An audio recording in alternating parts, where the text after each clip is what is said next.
Hello everyone, আজকে আমি তোমাদের সাথে শেয়ার করব খুবই কম সময়ে সহজ একটা রেসিপি।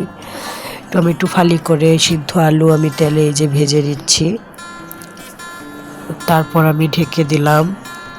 এদিকে আমি পেঁয়াজ ভেজে নিয়েছি, শুকনো মরিচ ভেজে নিয়েছি, আর একটু পরে আমি আবার ঢাকনাটা উঠিয়ে ভালো করে উল্টে পাল্টে নাড়াচাড়া করে দিচ্ছিলাম।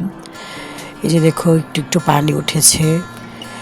আসলে এখানে ভর্তাটার জন্য সিদ্ধ আলু ভেজে নিতে হবে, আর টমেটোতে যেহেতু পানি ওঠে তাই আমি 4 ফালি করে দিয়েছিলাম।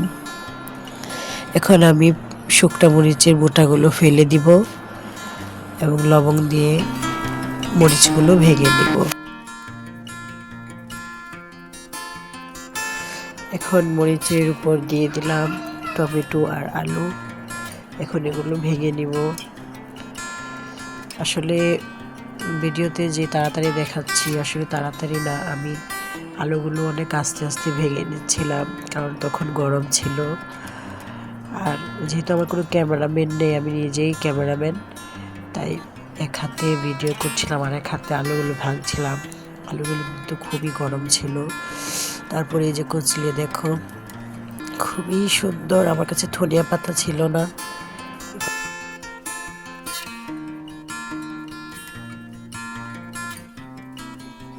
যার কারণে দিতে পারিনি।